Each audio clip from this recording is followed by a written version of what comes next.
ఈరోజు కూరగాయలలో రారాజైన వంకాయని ఎలా చేసుకోవాలో చూపించబోతున్నాను. ఎటువంటి మసాలాలు లేకుండా కేవలం 10 నిమిషాలలో సింపుల్గా ఈజీగా టేస్టీగా ఎలా చేసుకోవాలో చూపించబోతున్నానండి. నేను చెప్పే విధంగా చేసినట్లయితే చాలా టేస్టీగా వస్తుంది. దానికోసము 1/2 కేజీ వంకాయలు తీసుకోవాలి. ఇలా వెడల్పుగా ఉండే బౌల్ తీసుకొని అందులో నీళ్లు పోసుకొని 1/2 టీ స్పూన్ ఉప్పు వేసుకోవాలి. ఉప్పు వేసుకొని వంకాయలు కట్ చేసి వేసుకోవాలండి. అలా చేసుకున్నట్లయితే వంకాయలు నల్లబడవు. 2 ఆలుగడ్డలు, 1 ఉల్లిగడ్డ, 1 టమాటాని ముక్కలుగా కట్ చేసి పెట్టుకోవాలి. ఆలుగడ్డని ఈ విధంగా చెక్కు తీసి ముక్కలుగా కట్ చేసి ఒక బౌల్లో వేసుకోవాలండి. నీళ్ళల్లో వేసుకోవాలి. ఇప్పుడు స్టవ్ ఆన్ చేసి ఒక వెడల్పుగా ఉండే ప్యాన్ పెట్టుకోవాలండి. అది వేడయ్యాక సాంబార్ స్పూన్తో 2 స్పూన్లు ఆయిల్ వేసుకోవాలి. ఆయిల్ వేడయ్యాక మనం ముందుగా కట్ చేసి పెట్టుకున్న ఆనియన్స్ వేసుకోవాలి.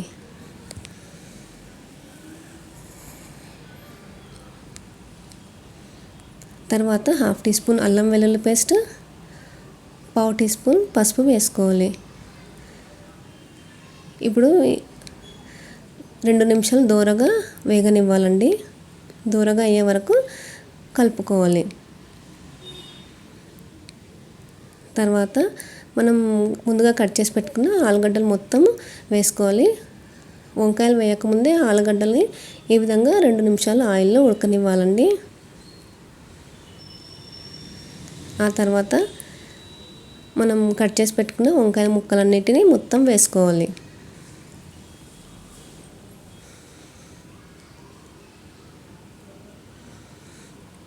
మొత్తం వేసుకొని కింద నుంచి పై వరకు నిదానంగా మొత్తం ఒకే విధంగా అయ్యే వరకు కలుపుకోవాలి.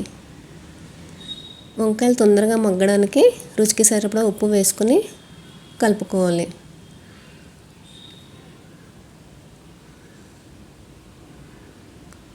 ఇదే టైంలో 2 చిన్న సైజు మెంతికూర కట్టలండి నీళ్ళల్లో కడిగేసి వేసుకోవాలి. వంకాయలో మెంతికూర టేస్ట్ అనేది చాలా బాగుంటుంది. మీరు కూడా ఇదే విధంగా వేయండి. టేస్ట్ అయితే చాలా బాగుంటుంది. ఈ విధంగా ఉప్పు మెంతికూర వేసాక ఒక 2-3 నిమిషాలు లో ఫ్లేమ్లో ఉడికించుకోవాలండి. ఆ తర్వాత 1 స్పూన్ కారము, అదేవిధంగా 1/2 స్పూన్ కూడా వేసానండి. మొత్తం 1.5 స్పూన్ కారం వేసాను. వేసుకొని మొత్తం కింద నుండి పై వరకు మీడియం టు లో ఫ్లేమ్లో కలుపుకోవాలండి, ఉడికించుకోవాలి.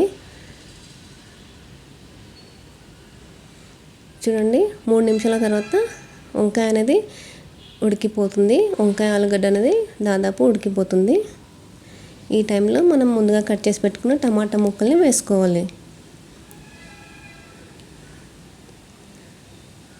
టమాటా ముక్కలు వేసుకున్నాక 1 నిమిషం పాటు లో ఫ్లేమ్లో ఉడికించుకోవాలండి. చిన్న చిన్న ముక్కలుగా కట్ చేసుకుంటాం కాబట్టి తొందరగా ఉడికిపోతుంది. చూడండి 1 నిమిషం తర్వాత టమాటా ముక్కలు కూడా ఉడికిపోయాయి. ఒకవేళ మీకు ఇదే విధంగా గ్రేవీ అవసరం లేకుండా ఉండాలి అనుకుంటే ఇదే టైంలో కొత్తిమీర, కరివేపాకు, ధనియాల పొడి వేసుకొని 1 నిమిషం పాటు అలా ఉడికించుకొని స్టవ్ ఆఫ్ చేసుకోవాలండి. లేదు కొంచెం గ్రేవీ కావాలనుకుంటే 1/2 టీ గ్లాస్ వాటర్ వేసుకోవాలి. మాకు కొద్దిగా గ్రేవీ కావాలండి, అందుకే 1/2 టీ గ్లాస్ వాటర్ వేసుకుంటున్నాను. వాటర్ వేసుకున్నాక మరొక నిమిషం పాటు అలా ఉడకనివ్వాలి.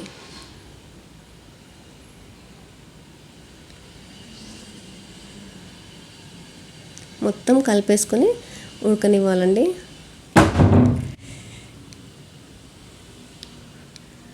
చూడండి మొత్తం గ్రేవీ అనేది వచ్చేసింది. ఈ టైంలో